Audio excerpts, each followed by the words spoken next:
Sa ating nakaraang video ay ipinakita ko sa inyo ang hanging bridge na matatagpuan sa Barangay Molina, Tubungan, Iloilo at ang nakakamanghang kuweba na matatagpuan naman sa kalapit na barangay, ang Igtuble, na kung tawagin ay Bato Simbahan.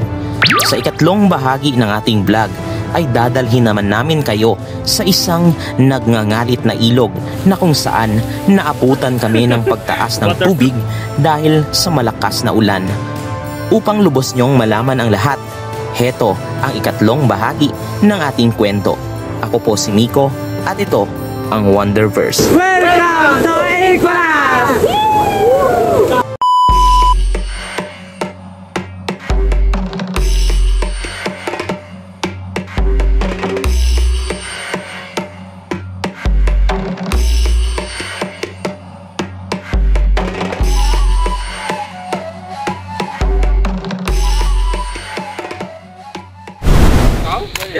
Hi guys, so time check, it's 12:32 noon time. So we are here at the boundary of Tubungan and Igbaras. So pansamantala muna tayong titigil dito ngayon para maligo sa ilog doon sa baba guys, and magtitake na rin ng ating lunch before we move forward sa ating biyahe pauwi. So ayan. So, eto yung view na makikita nyo mula rito sa taas ng tulay. Ayan guys, merong ilog dito sa ibaba. So, dyan tayo mamaya maliligo. Ako ba yun, Hindi kita marigo sa piyak idya. Spiyak. Ito?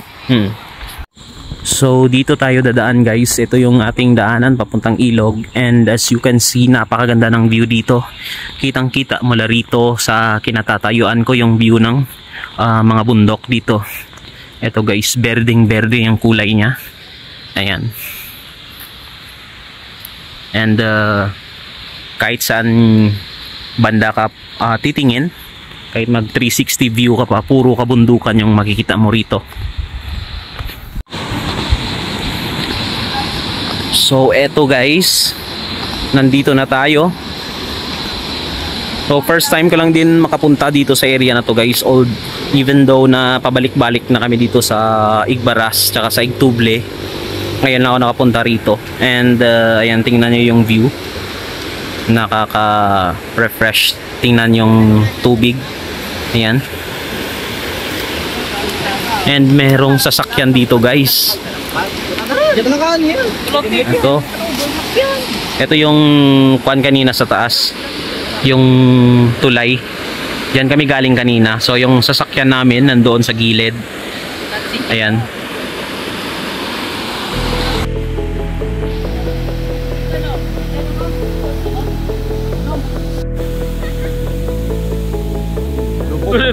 Richie, oh.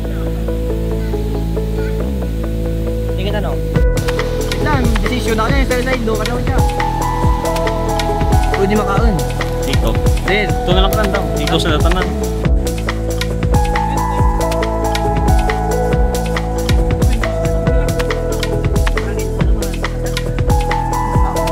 So eto guys, nandito kami ngayon sa ilog. And ayan, na ihahanda na namin yung aming tanghalian. Lunch time. So ito yung aming ulam guys, saka yung aming pagkain ngayong tanghalian. Ito guys, guys. Yeah. Hotdog.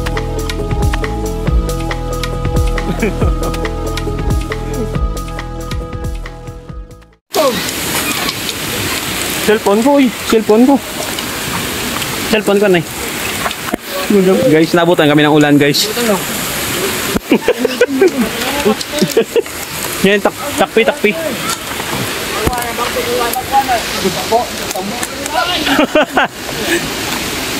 Wala ba yun, no? Ha?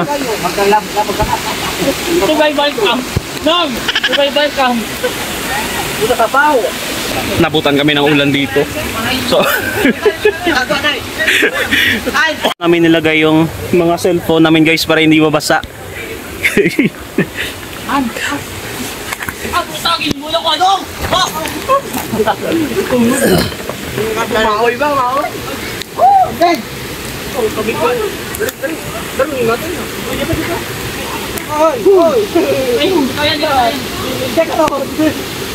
Medyo hindi naging maganda yung kinalabasan ng lunchtime namin dahil ito nga inabutan kami ng ulan and ayun nahaluan na ng tubig yung aming pagkain.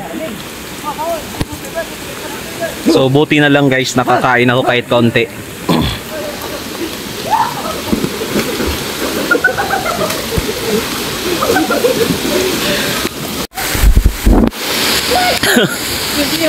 Oy Hans.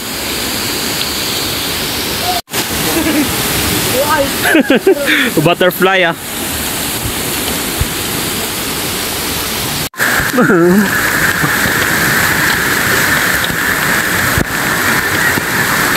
So dahil basang-basa na tayo guys, wala na tayong ibang choice kundi maligo na lang. Ayan, tingnan nyo yung ulan, patuloy pa rin na lumalakas. So tara na at mag-swimming na lang tayo dito sa malamig na tubig ng ilog na ito.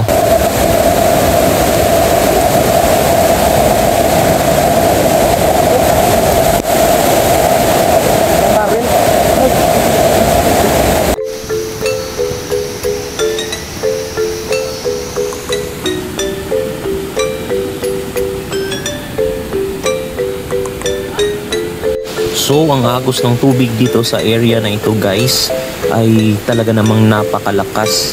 Dala na rin ng sama ng panahon ngayong araw.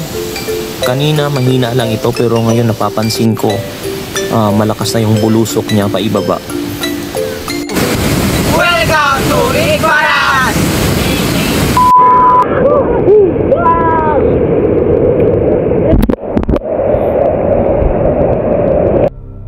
So eto na nga guys, tumaas na yung tubig dito sa ilog and mabuti na lang at nakatawid kami sa kabilang pampang bago patuluyang naging ganito kalakas. So guys, akyat na kami ngayon, babalik kami sa sasakyan para makapagbihes dahil basang-basa na kami. Ang tuluyan ng naging malakas yung tubig. So ano, hindi na siya normal, no? Ganon din dito sa kabila. Oh, muna ka ba? Ganda rin na Ayan guys, grabing baha na ito guys.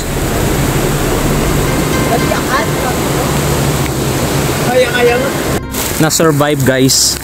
Ito yung mga nature trip na wala sa plano pero nangyayari.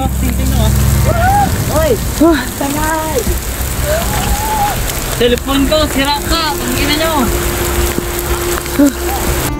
Lalo pang lumakas yung ulan. So I think hindi na tayo matutuloy sa ating next destination dahil medyo challenging na rin yung daanan dito. Lalo pat puro paahon and bukid na ang part na to guys. Kaya I think need natin na i-prioritize yung safety natin, no?